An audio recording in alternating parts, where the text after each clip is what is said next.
How are you doing today, Robert?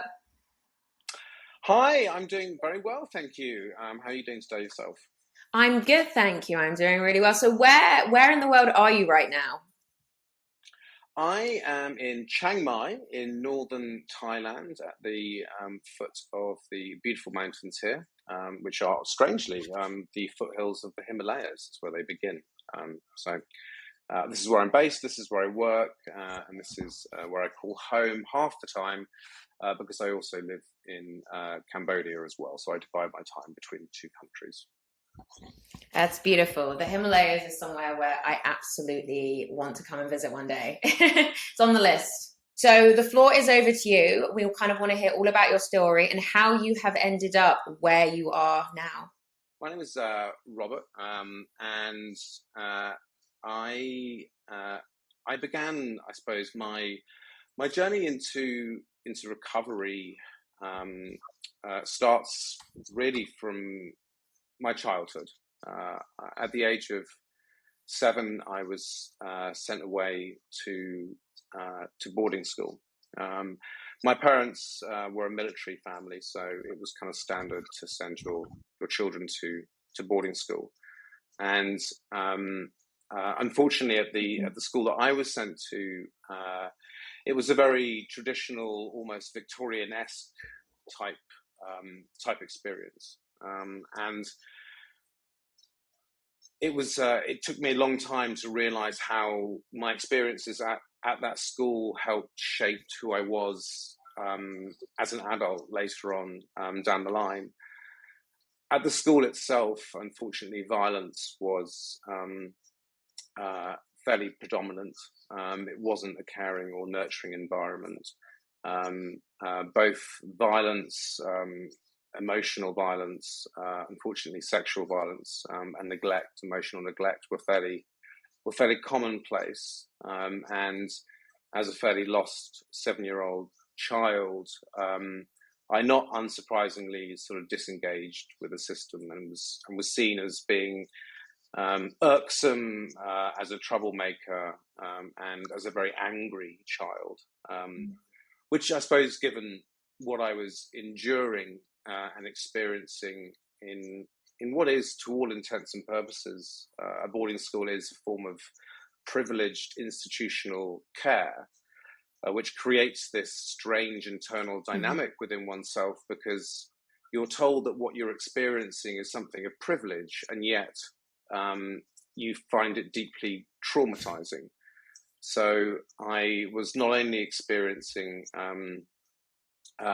what would definitely be defined as child maltreatment. I was also a survivor of sexual abuse, and also physical abuse from people in positions of power, as well as my peers. And that, I suppose, if I fast forward, takes me to when I changed school from a prep school. So in the private system, you have prep schools and you have public schools, and ironically, they're not public schools at Mhm. all. I went to a public school, and there I met an individual who was my housemaster, and I certainly credit that particular man, that individual, uh, to rescuing really me as an individual. I'd been the bottom of my class and everything. I failed at sports. I remember my housemaster at my previous school saying to me, "You'll be lucky if you get an O level in maths or a GCSE in maths. That's how stupid you are." I'll never forget those words. That's how stupid you are. And then I went to this new school, and this wonderful man came into my life, and he believed in me, and he could also identify in me something which was deeply vulnerable, and he saw something which others hadn't seen, and he nurtured me, and he took care of me, and although it was still a residential setting, he helped ameliorate Mhm. some of the damage, and the pain and the angst that I had begun to experience as a result of my more formative experiences. Mhm. And I progressed through that school, and interestingly enough, I then thrived. I did very well. I got great marks in my GCSEs. I went on to do very well at sports. I kind of became all the things that I never thought that I would ever achieve. I was captain of the rugby team. I was captain of the hockey team. And I remember everyone in the family being incredibly surprised that this sort of angry failure of a child was suddenly doing quite well. And I suppose that's the lesson from that, is sometimes it just takes one person in an individual's life to kind of help create and affect change. And that stayed with me. It stayed with me when I left, and then I experienced my biggest first adult setback in life, which was I was all set to join the army. I'd been through all the training, I'd done all the requisite courses and qualifications, etc. And I was due to join a regiment in the army. And as a gay man who had spent my teenage years wrestling with my sexuality, it was really hard for me, because I had to say to the guy who was the colonel of the regiment, look, I'm gay. I've just spent the last 6 years of my life trying to reconcile that fact, and you mix abuse in with that as well. I'm not about to turn around and get back into the proverbial closet because of this career. And he was actually very understanding. He just said, well, it's fine, you just don't tell anyone. Which was, I suppose, it then was considered to be a relatively liberal response. Obviously now in the century we live in, we know that's not necessarily the case. But even then I thought, well, actually, no, I'm not going to do that. I need to be true to who I am. So I ended up saying, no, I'm not going to join the army. So I ended up walking away from that. And my whole teenage years have been set around, I was going to join the army. That's what I was going to do. That's what my family did. So I suddenly had to start reevaluating where I was going to go with my life. And then what happened was I moved to London, where obviously the pavements are made with gold. And I thought I'd have an incredible time in London, and I did have an incredible time in London. Probably a little bit too incredible, arguably, because I got pulled very rapidly into the sort of mid to late 90s club scene, and that's where my relationship with drugs and alcohol, but primarily drugs, began. And initially, it was hedonism. It was escaping the norm. It was being part of a minority population where I'd found my people. I'd found people who accepted me, and they loved me for who I was, and they celebrated me for who I was. And that was great. It was vibrant. It was exciting. But there was still a lot of residual trauma that was in the background of my mind around my childhood and my formative years at my first school. That was still very much in the background, and I think, for want of a better phrase, went completely off the rails. And drugs became my source of not feeling the things that I had managed to avoid for so long, and they became a much more effective tool for me to be able to run away from my past that I wasn't able to accept or to understand, because I hadn't reconciled any of it. I hadn't seen anyone who was professional. And at that juncture, my drug taking got out of control, and I overdosed, and I ended up in Charing Cross Hospital in the what would, I suppose, be defined as the addicts ward, which was a pretty terrifying experience. Although, as you'll learn when you get to know me, I can always see the funny side of most things. And I remember speaking to the doctor after my overdose, and he came up to me and said, "Are you Robert?" And I said, "Yes." I said, being British, obviously, I apologised immediately for being there. And he said, "Oh, it wasn't a matter of what was in your system. It was a matter of what wasn't in your system." he said, you literally had taken so much. We couldn't really discern why you ended up in the situation that you were in, because you'd taken so much of so many different drugs. And you would have thought that would have been the wake-up call that I needed. But unfortunately, it wasn't. I unfortunately had to trip over a few more issues in life until I came to some sort of came to my senses. I went to my father, who lived in Norway at the time. He worked for NATO. I spent some time with him, and that's when I reached a crisis point again in my life, where I was so unreconciled with my sexuality and my previous history with regards to my childhood experiences that I couldn't cope. Mentally, I was deteriorating rapidly, and no one around me knew what to do because I hadn't told anybody. And the first person I did tell was my brother, who has been a rock in my life, but he's not a trained professional, and he didn't know what to do with that information. And that was when I first tried to take my own life, when I was staying with my father. I don't remember the details greatly, but what I do remember was just the sense of total confusion, fear, and disconnection with who I was as a human being, and a lack of any direction. I didn't know who I was, and who I was meant to be, and who I was trying to become. And then I was fortunate in many regards, because I had some fantastic grandparents on my mother's side, and they had played a very significant role in taking care of me when I was a kid. Because when I had half terms and breaks from school, when I got suspended from school for being very naughty, they were the ones who would take care of me. So I always had a wonderful relationship with my grandparents, who were extraordinary, beautiful people. My grandfather was a Second World War hero. My grandmother was a sort of joie de vivre, but also extremely protective, a lioness.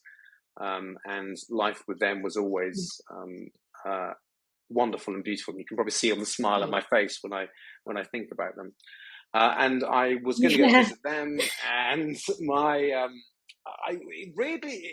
it rained when I was walking through Portsmouth when I was going to go and visit my grandparents. And because it was raining, I took shelter in the nearest shop that I could find, because it was one of those really heavy downpours. And I took shelter, and I'd walked into the University of Portsmouth's sort of selling shop, their kind of frontage, where they pitched to potential students. And I was not interested in going to university. And then a woman came up to me and said, "What are you interested in?" And I said, "Psychology." And she said, "Oh, we have a new course starting in psychology and criminology. Are you interested in it?" And the honest answer was, no, I'm not. But I took the brochure. Being British, I didn't want to be rude, so I took the brochure. The rain stopped. I made my way to my grandparents' house, and then my grandma saw the brochure, saw an opportunity. He needs to go to university, and she basically said, "You're going to university." And I was like, "No, I'm not. I'm going to go and live my carefree life up in London." And she was like, "You're not." And so I said, "Okay, I'm not. I'm going to go to university." So I did. I went and I did my double honours degree in psychology and criminology, and that kind of began to reset a path in my life. And what I found myself doing was, I moved to London very briefly. I had a relationship, a short-lived marriage, and then I found myself drawn to working in child protection and social work. And I particularly started focusing on working with children who were living in institutional care or living in orphanages. So there's rather an obvious link there, which, funnily enough, took me quite a long time to make. So the focus of my work for many years was working in child welfare and child protection and family services. So I did that for many years, and it took me all over the world. I was lucky enough to travel to West Africa. I lived in East Africa. I lived in Uganda. I spent time living in Kenya. I worked in India. I worked in Sri Lanka just after the genocide. It was an incredible life, but I was kind of on this very deep-seated, visceral mission to try and affect change within child protection agencies' work. And it was almost like this invisible hand was kind of pushing me.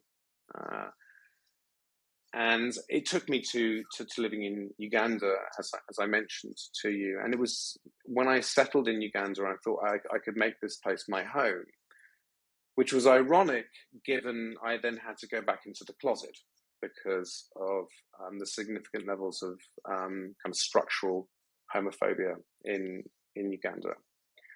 However, I was so committed to the cause of the work that I was doing with respect to working with children in residential care and trying to get them back into families, foster care, domestic adoption, and such like, that I was willing to kind of sacrifice that part of my life, which, if you think about it, is a very significant part of who I am. And that was the first time that I thought, actually, I'm beginning to realize that maybe my problems are becoming, that they're bubbling to the surface too much, where they're starting to become unmanageable for me. And then I hit another roadblock.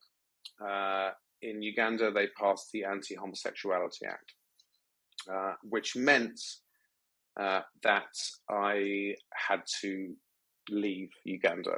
And I didn't leave Uganda in a way that was planned. My home was there. I just built my dream house. All my money was there. All my clothes were there. Everything was there, my life. Yeah. And I was just visiting Nairobi for the weekend to do some work with a child protection agency that worked in a community called Kibera.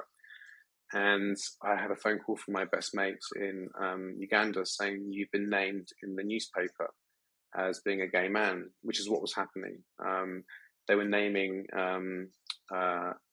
people in the papers. And the day after the bill was passed, a newspaper did the top 100 homosexuals and put pictures of them and named them, which obviously put those people in severe danger. I didn't make it into the top 100. I was named the following weekend in the Saturday edition. So I'm still a bit annoyed about that. I didn't make it into the top 100, so I can still make light of it. But I was still named, and I was in Nairobi, and I had this phone call, and my friend said, "You've been named," and I was like, "Shit! Everything in my life is there. My money, my clothes. I literally had 2 pairs of knickers, a pair of jeans, 2 t-shirts, and a hoodie, and a pair of flip-flops. That is all I had. And I had my passport. And I sat in Nairobi and I thought, shit, I just lost everything. I can't get the money I have in the bank out of my account. I've lost my house. I've lost all my personal possessions. The relationships, my kind of adopted family there, everything is gone and I can't go back. I spoke to the embassy and they said, we cannot guarantee your safety, which is, obviously code for don't come back. I was lucky. I had options. I had Ugandan friends who didn't have the options and they didn't have the passport that I had. So I then I made the difficult decision to return to the UK because I didn't have any other options. And again, this huge shattering of my life, where I had lost everything. I mean, it's definitely one way of doing a bit of a clear out, minimizing your life. But I lost my identity. But the armor that I had developed when I was a child in that prep school was the skills, the strengths that I developed told me that I had to find a way of fighting through this. And I was very lucky that I ended up being offered a job with a great organization that worked in human rights around LGBT issues, and also other key populations in the public health space. So I ended up working for them for a year and living in Brighton, which was great. But still, I hadn't dealt with the issues, the mental health issues. My mental health was declining and declining and declining because I was dealing with every major change and every major confrontation in my life, and I was never recovering. I was never giving myself the space to recover. It was just forward facing. I've got to survive. I have to survive. I didn't think about what thriving was. It was just surviving. I was reacting. And then an opportunity came up to work in Cambodia. And even though I'm quite well traveled, I won't lie, I knew nothing about Cambodia apart from what everyone knows, which is the Khmer Rouge. And that was really the sum total of it. I've been to Thailand on a beach holiday, and that was really the sum total of my knowledge of Southeast Asia. So I was offered a fantastic job with one of the world's largest children's charities, doing a job which was really my dream job, which was care reform at a national level, working with some of the most brilliant, talented individuals in this social workspace and mental health space that I could ever have wished to have worked with, and it was amazing. It was fabulous. And then I met a guy who I fell in love with, and we flew to New York, and then that's when things again began to not necessarily fall apart, but again it was a big roadblock. So on the day that I got married in the morning, I found a lump on my testicle. So I thought, well, I'm not going to share this information on the special day because it might put a bit of a downer on everything. So I'm just not going to tell everyone. So again, my immediate reaction, if you like, was right. I'll keep this to myself. I'm going to suppress it, which is what I did. Thankfully, I was staying with a friend of mine who is a medical doctor, and he said to me, "Don't panic. Just get back to Cambodia and then see a doctor and then start your treatment there. Don't start it here." So I went back from New York and I went to Cambodia, and that's when I had the checks done, and I had to fly to Bangkok to have surgery on. So I had to have a testicle removed. One of my best friends, Albert, he was in Bangkok, so he took care of me for a couple of weeks whilst I was there. Having that kind of operation is quite painful, and you definitely feel quite vulnerable afterwards. So he helped me through a difficult time. We managed to see the funny side of it. We ended up having a wonderful 2 weeks with each other, although I was fairly immobile after the operation. And then I flew back to Cambodia, and there was a team retreat that was happening. So this big organization that I worked for, we had a big team. It was around 20 people or so, and they were going down to a beautiful part of southern Cambodia. And I'm not going to name names in this because the people who I'll be talking about, they have their own families and their own stories. So I went back to Cambodia, and I couldn't go on this retreat with my team. And some of the people on my team, especially one individual, they weren't just colleagues, they were people that were also advocates, and they were passionate about what it was that we were doing. They really wanted to affect change in individual children's lives that were facing neglect, poverty, abuse. These individuals were really cause-driven. They were special. They were incredible. And you'll probably realize that I'm using the past tense. So I said, I can't leave Phnom Penh, the capital of Cambodia, because I've just had this major surgery. If anything goes wrong with it medically, there is no healthcare down where you're going. So that wasn't a problem. They said, no problem. So off they went, and they had a great weekend, and they had a great week or a few days down there. And then they were coming back, and it was a Friday afternoon, and that's when everything changed in my life,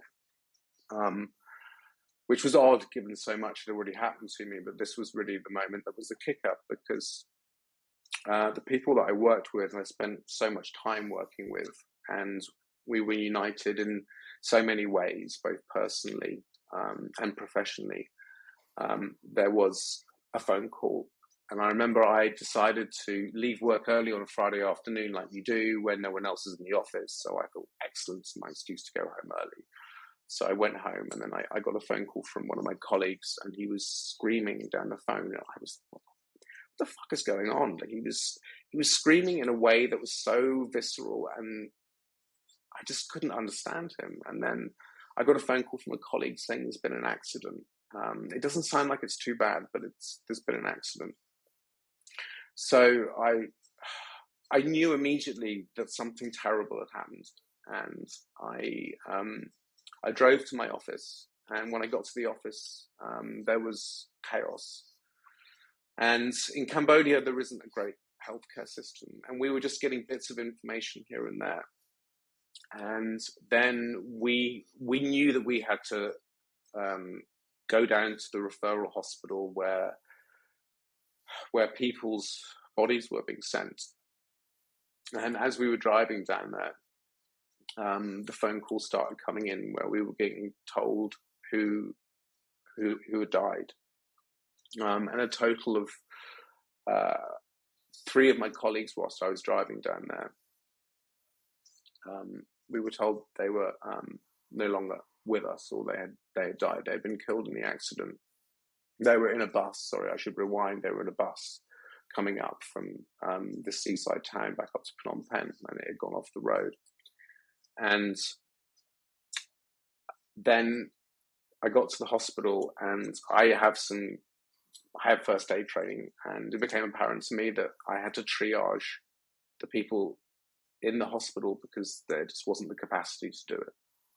So then another member of staff who was on my team, I was very close to, she died when I got there.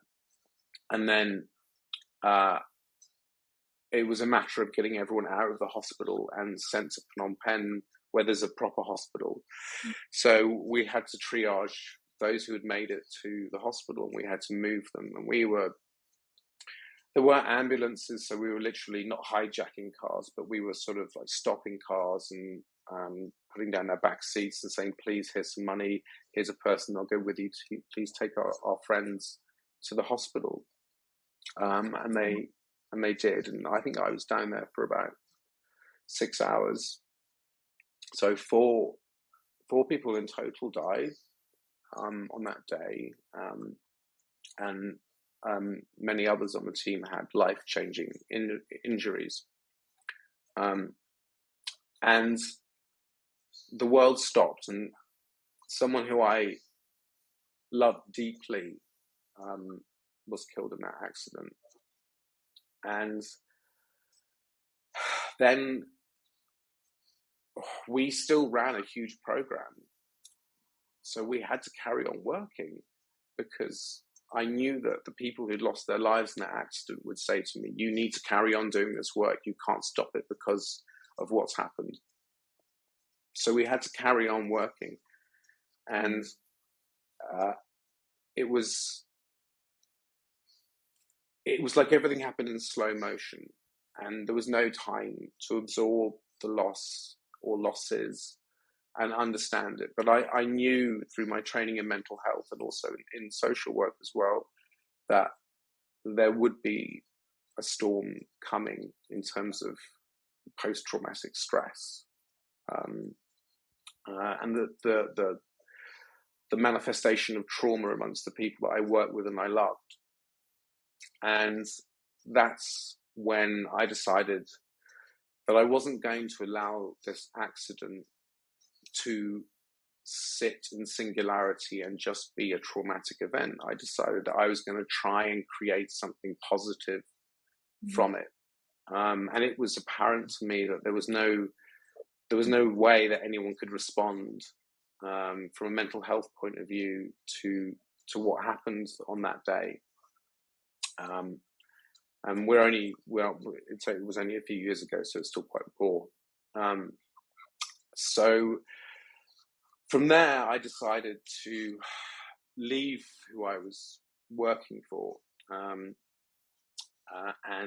I decided that I was going to take a couple of months out, maybe try and think about where I was going with my life. And I decided to set up a company called the Beekeeper and the Beekeeper House, which is a mental health organization in Southeast Asia. And it specializes in working with people with complex mental health issues, especially around trauma. And also around areas such as addiction and other mental health issues. So I was trying to create this company in the kind of chaos of my life, and then some profoundly unfortunate things happened, which, to be honest with you, are so awful that they are quite comical in a way, and I can looking back now see the funny side of it.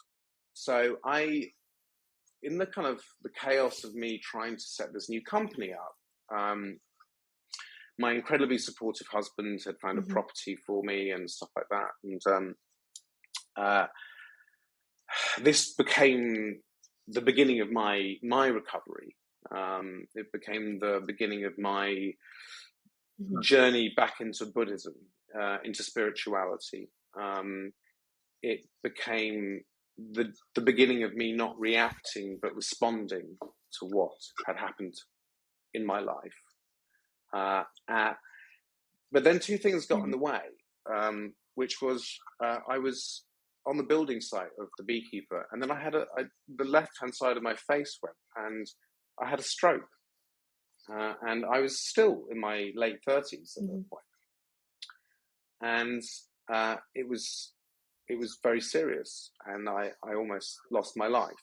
I was very lucky that I recognized the symptoms very quickly, and the person that I was with recognized them, so I was able to get to hospital in less than 45 minutes. And they give you this big injection, and because it's a private hospital, they're giving you the injection, but there's someone with a credit card machine over the doctor's arm going, "Can you pay for this injection?" Which is the life-saving injection that you need. Obviously, we have this wonderful National Health Service in the UK, but when you're not in the UK, you have to pay for what you're getting done, and that includes emergency care. So I remember getting my credit card out of my pocket like that whilst I was because it wasn't my left hand, because that wasn't working. It was my right hand, and then putting the card into the machine whilst the injection was going in, which was slightly bizarre and strange. Yeah. But then. So I spent a couple of days in ICU.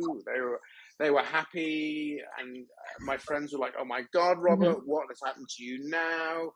And then this is where it becomes even more ridiculous. And I know that you'll be able to certainly understand this. So I went down, interestingly and deliberately, to the place which is called Kep, which is on the south coast of Thailand, not Thailand, Cambodia, sorry.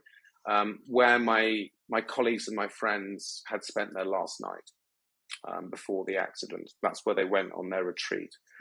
So I thought, I've had this stroke. My doctor said to me, go and spend a week away, recovering, peace, quiet, on the coast. So I did that.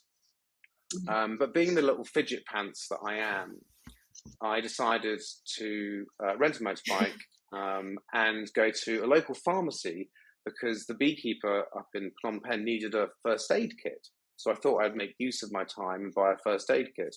And the irony of this is not lost on me. So when I was pootling my way back from the pharmacy, going back to my hotel, I was run over by a 4x4. And I was not just run over, I went under it. And I have no memory of what happened. I woke up in the provincial hospital, and my face was a mess. My eye had, you can't see the scar now so much. I knew that I was in a very serious condition. I gained consciousness, and there were no medical services per se there. So then I knew I had to get out of the hospital. So I managed to get myself out of the hospital with 2 broken legs, a broken arm. Both my wrists were broken. So many bones were broken. I had 3 huge fractures in my skull. I had an arachnoid hematoma, and I had some significant internal injuries. I managed to get myself back to the hotel using a tuk-tuk. And then I went into the hotel, and they took one look at me and said, "You need to get an ambulance now." And I at this point, I didn't realize how serious it was, because after an accident, you tend to you're in shock, so you don't feel what it is that's going on. And then I eventually got into a taxi to Phnom Penh, which is a 3-hour journey. And then it occurred to me that I probably wasn't going to make it. I had time to assess my injuries. And luckily enough, I did make it. But I was back in the same hospital. And I remember the look on the nurse's face going, "What are you doing back here?" And I said, I'm back here. I'm back here because the food was so good. And I remember that kind of confused look on their face. So I still had my sense of humor, although I was so seriously injured. I lost track of how many bones were broken in my body. I was back in ICU. I was very close to losing my life. I couldn't walk. I couldn't move most of my body. Breathing was agony. Existing was agony. And I remember in the drive up from Kep to the hospital, the main hospital that actually had good quality services, I remember thinking I'm going to die, and reaching for my phone to send a message to my son and a message to my family members saying, "If I don't make it, I want you to have a voice recording of me." And I reached for my phone, and of course I realized I didn't have my phone on me because it had been taken off me after the accident. And I had half an hour of going, well, this is it. And I just thought, I can't die now. Not after everything that's happened. I can't. I've got to somehow make all the things that I'm trying to do happen. And that was the turning point for me. I had previously gone into treatment for my mental health issues and my issues around using drugs. I had tried to turn so many corners, and yet I had failed to do it. But that was really the seminal moment where I thought, now I've got to. You aren't just doing this for your family and your loved ones. You're doing this for yourself. And I remember lying in bed, like it was almost like I was crucified, because they put you, I don't know if you've ever seen it, when they kind of put you in traction. So maneuvering yourself around anything is almost impossible. And to be honest, the whole thing's quite demeaning as well. But whereas I can laugh about it now, it definitely it transformed my whole sense of my own mortality, and reinforced to me the very groundlessness of our lives. How we have a responsibility not only to our loved ones but to ourselves to make the best of what it is that we've got. And it made me more determined to create a company and an organization that could help people who had gone through not entirely dissimilar things to me, but were also having their own struggles. For me, recovery wasn't just about sobriety. It was about a spiritual journey and reconnecting with who I was and who I also wanted to try and be, and also understanding about what living in the moment truly actually means. And then the idea of not reacting to things, but actually responding to things. And that was when my journey into Buddhism became much more significant and much more profound in many ways. And not that I want to make this conversation about kind of religion, because everyone has their own path and their own journey. But I just looked back and I was like, this has not been a good 10 years. It's been an amazing 10 years, but my God, the losses have just carried on stacking up. And Robert, you only have so many lives left. Fast forward, I'm having a quick medical checkup. And I know this, often when I tell the story, it sounds so ludicrous that people don't believe it. I'm having a medical checkup and my doctor does a scan, and sure enough, the other testicle has got a problem. And this is in the middle of COVID. So the Beekeeper in Cambodia was actually doing very well during COVID. So then another tumor had developed. So I had to have that removed as well. And at that point, I knew that I was responding to things better in life, because when I got that news, which is quite big news for any individual, my reaction was one of gratitude. People said to me, "How do you feel? Like you're going in for surgery on the other side, and they're going to chop it out." And I said, "Do you know what? All I feel now is gratitude." And they were like, "What? Gratitude? You feel grateful?" And I said, "Yeah. I mean, at least I have the resources to do something about this issue. I can do something about it. I'm not reacting about this going, poor me. Like, I just survived being splattered by a car, a stroke, all sorts of other issues, which I've touched upon.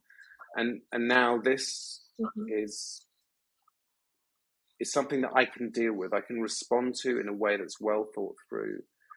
You know, I should caveat this, that I had a whole lot of therapy during this 3 to 4 year period, which was key in my being kind of, I suppose, in some ways, I don't know if resilient is the right word. And then, and then I recovered from that particular surgery, and then I had to have an additional surgery on top of that. Anyway, I'm conscious that I've talked a great deal, and I haven't afforded you the opportunity to ask me any questions about that plethora of experiences that you must be thinking, "Oh my goodness." No, not at all. Not at all. This was it's been honestly such an interesting story to listen to. It choked me up a couple of times, I have to say. But no, of course, it's I think what I loved the most is when you said about it's responding, not reacting. And you've said it quite a few times, because I've heard a lot of people say a similar thing in a different context or a different way, but I've never heard someone phrase it like that. And that is it. It's responding and not reacting, and how getting your mindset to shift into that kind of state. Yeah, very much so. And I talk about my journey into Buddhism a lot, but really, maybe a more digestible way is actually is thinking about it through more like mindfulness practices. And I know that a lot of people talk about mindfulness and the importance of meditation and the importance of things like yoga, but these things in life that were considered very much on the periphery of people recovering from traumatic experiences, because trauma is something that sits in the body. Yeah. yoga practice, meditation. I'm very big into my Tibetan sound bowls. These mindfulness practices helped me start to develop a much more meaningful understanding and relationship with my thoughts. So in psychology, we kind of call it almost like metacognition, which is when you're thinking about your own thoughts. So my mindfulness practice started really to start focusing on my relationship to the thoughts that I was having. And throughout this whole process, there was a huge amount of grief mixed in with it, not only through the loss of those that I loved in the accident, but I also lost friends in that time. So the son of a good friend of mine passed away tragically. A very, very good friend of mine from London passed away. And then Albert, who I referenced earlier, who had taken me through the first step, he passed away last year in October. So that's still, it's last year, October. So that's very, very recent. And my grandfather passed away as well, and my uncle too. But my relationship to grief has changed and evolved significantly. And I think the way that everyone experiences grief is totally unique to them. And I respect that enormously. But what I've found through everything that I have experienced is that in amongst all of it, there has always been consistently moments of humor. There always are. And maybe that's the British part of the way that I think about things. Maybe my humor is a little bit dark sometimes, but do you know what? It's got me through a hell of a lot, so I'm still going to run with it. There's always loving kindness somewhere. There's always some beauty in something, however tragic and awful. There is always something there, and you just need to look for it. You need to be mindful of it, and you need to be active in your seeking of it, because it's not so much necessarily that I feel like I'm a victim, or I feel particularly like I'm a survivor. There are days that I feel like I'm a victim of sexual abuse. There are days that I feel like I'm a survivor of sexual abuse, and I won't allow anyone to tell me who it is or what it is that I should be feeling and how I should be feeling about it, because that's my experience and it's not theirs. But what I do know is that my journey into things like mindfulness-based practices have made an enormous impact on my life, and have become also a huge focus of my academic studies as well. So I've gone on to kind of do my PhD, and I'm really kind of looking into it in I suppose more of a scientific research way, to a certain degree. But for me, recovery has been like an incremental process of learning about myself, appreciating who I am, developing self-compassion, being compassionate to myself, but then also being compassionate to the people around me as well. Because I think when something terrible has happened, it's easy to blame. It's easy to say, I need to forgive you. I need to, whatever it might be. And I always think that that's, for me anyway, it's a dangerous route to go down, because forgiveness comes from a position of power. I choose to forgive you. And what that doesn't do is it doesn't create the question of why what happened to you in the first place happened. Because I often use this analogy that if someone does something to you which you perceive as awful, then you can go down the road of, I need to forgive you because you're a terrible person, you've done this.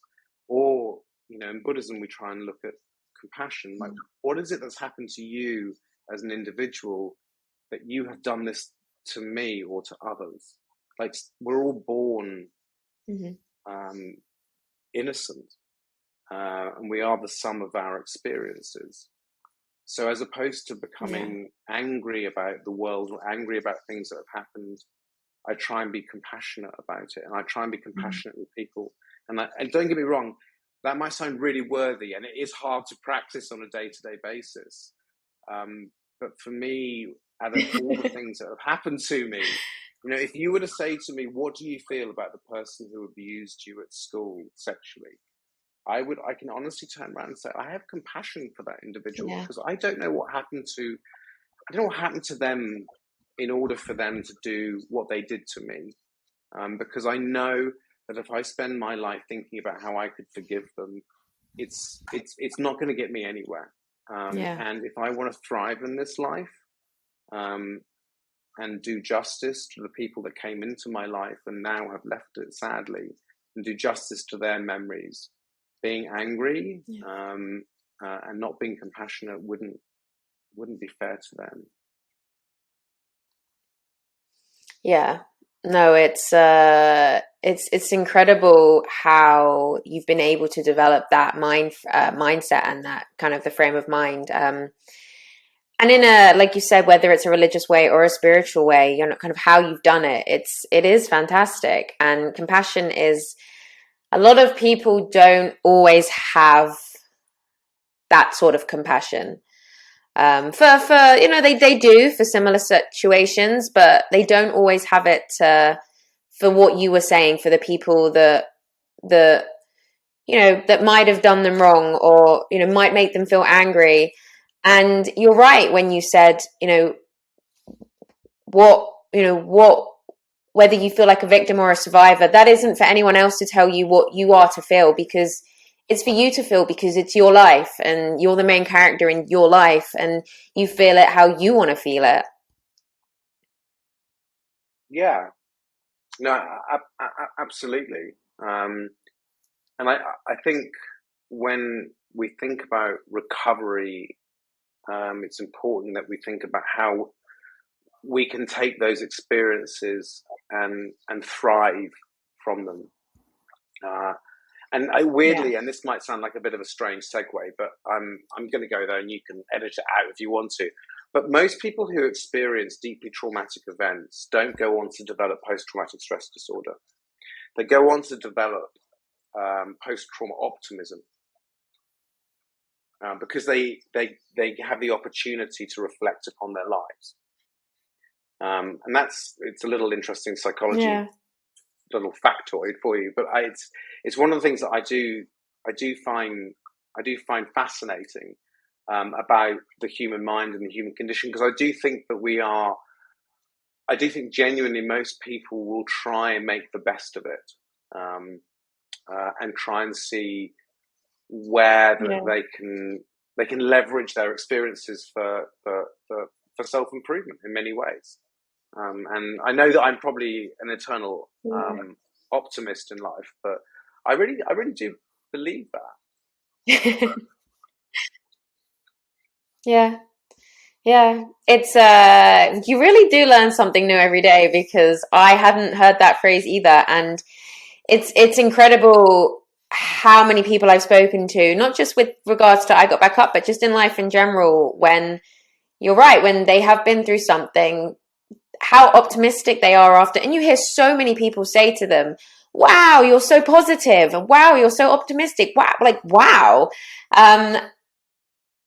And I mean, yeah, I've obviously thought it through myself with what I've been through and why I've got to where I've got to. But when you hear other people say it as well, post-traumatic optimism, that's a beautiful phrase. It's very true, because you reflect and you think, okay, how do I change this? How do I start again? And how do I, create something new?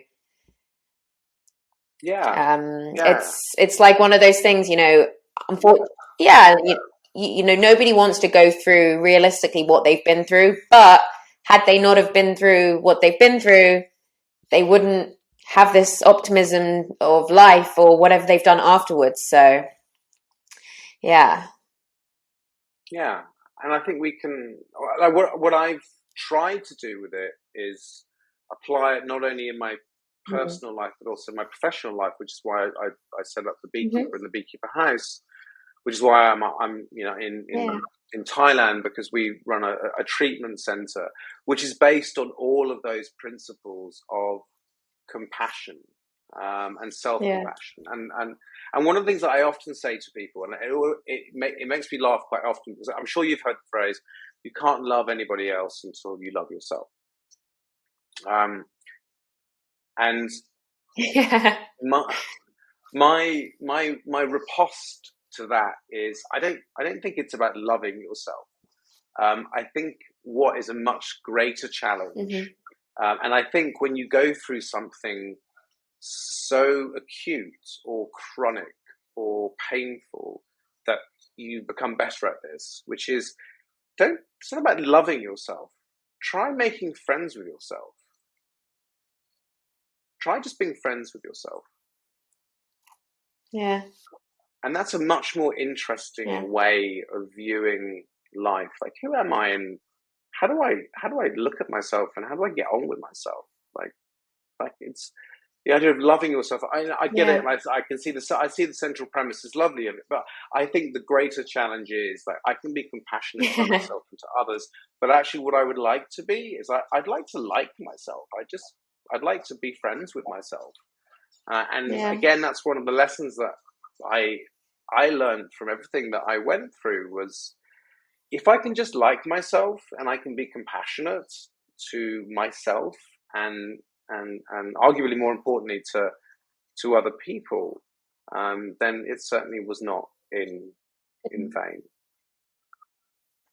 Totally. I absolutely agree with you. And you're right. It's also like when somebody says, it's positive, talking positively to yourself as well. So it's when people say, you wouldn't ever say, certain things that you might say to yourself, to your friends. So almost, if you consider yourself your friend, you wouldn't say certain negative things to them. So you're not going to say it to yourself. So it's a different way of loving yourself. It's treating yourself like a friend. Again, I love that. Yeah, you nailed it. You nailed it. That's exactly what it is. No, you nailed it. I sometimes struggle to explain it or articulate it very particularly well, and it's nice when I can bounce it off other people, and they can give me their interpretation of it, and it's great when it resonates. So I suppose those elements have been central to my recovery, and I think the important part of recovery also is the resilience that we as individuals develop, like through your experience. I remember listening to one of your previous podcasts, and you talked about the moment of, like, putting your shoes on and stuff like that, and being able to do that for the first time. And I was kind of chuckling, because I remember that moment myself. And because I live in the tropics, we were obviously wear flip flops, and I remember, like, trying to push this flip flop around, but my foot had swollen up so much that I couldn't jam it onto my foot, but then I couldn't lean down to put it on. And I remember being razor-like focused, and I was like, if I can just do this one thing today, it's going to be a success. And you know what? That's every time I put a flip flop on, which is every day. Not every time, but more often than not, I have a little memory that goes back, going, remember when you couldn't put your flip flops on? You were trying to jam your feet into it, and it's true. It reminds me, and it forms part of who I am today, and that resilience that we develop. And I think, and I don't know if you agree, but I think part of the joy of this podcast is that there is something about thriving afterwards, and understanding what that resilience is and what that hope can be, that you are doing through this podcast, which I find so exciting, and it's such an important message to give individuals hope, because often when it feels like everything is falling apart, often it's actually really coming together, but we just need to give it the space to do that.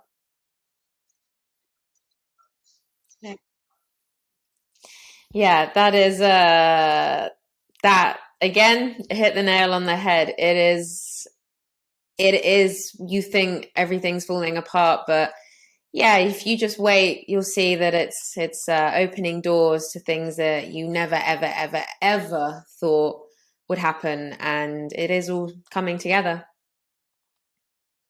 Yeah, well, I'm here on this podcast with you now, so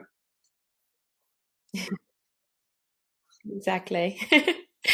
And that's actually one of the most beautiful things is had you I not been through what we'd been through, we wouldn't be sitting here right now doing this. And that is something that I love. They're meeting people from all over the world with their own stories and hearing their own views and recoveries and where they are now and their own life lessons. And it's also just having a nice chat with someone for an hour or so. It's a really great thing. Yeah, it's beautiful. And as someone who works in mental health, often I'm asking the questions. So for me, it's kind of a slightly weird juxtaposition because actually it's me talking about myself, which is something I don't usually do. So it's been an interesting experience for me. And also there's something beautiful about memorializing the individuals that played a role in those experiences that unfortunately have died, but remembering them, and remembering that they helped enable and create something positive. And I'm a great believer that people who come into our lives and leave our lives leave an indelible mark. And it's up to us what we do with that, and we can use it for great positivity, and I think that's really important. And the first step to doing that is kind of the compassion piece as well. No, for sure, for sure. Is there anything else that you want to discuss today? Well, I think I've covered a fair amount. I'm just trying to think if there's anything else. Do you have any questions for me? I suppose is what I should really be asking. I just wanted to ask one thing, actually. I just wanted to ask if you had kind of any advice, because I love to finish these with a piece of advice. And obviously, your story has lots of twists and turns, so there wouldn't be one specific thing to focus on. But if you did have advice for somebody that's going through a dark time, and before they get to where you are, kind of they come to you, what would you say to them?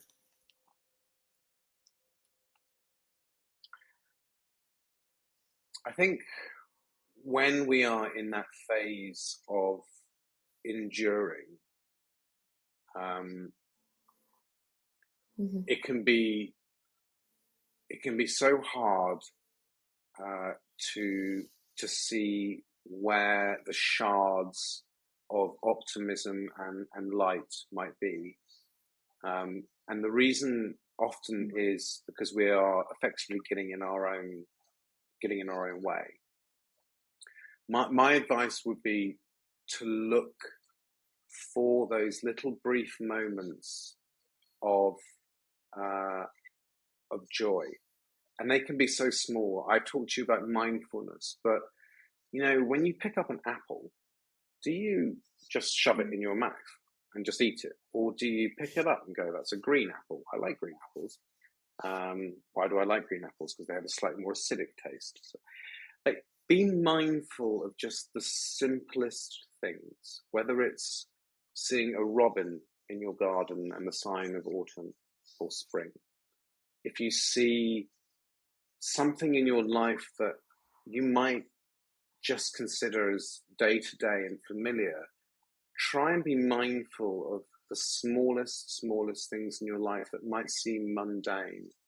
And in that mundanity, in that little moment, whether it's a bird in a hedge, or whether it's just noticing the verdant green of your lawn, or whether it's noticing the fact that the guy who drives the bus smiles at you when you get on the bus in the morning, whether it's however small it is, just be mindful of it.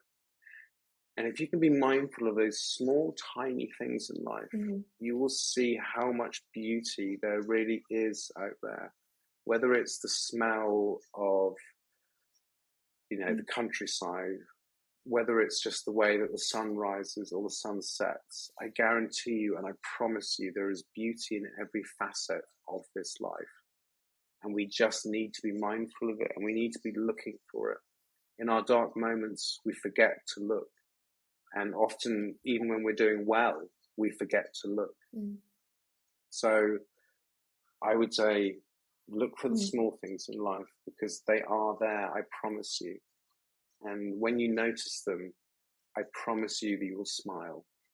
And in that smile lies your power, lies your response, because you will stop reacting and will respond to things. Yeah, that's beautiful. That's the most perfect way to finish this. This is beautiful. Thank you.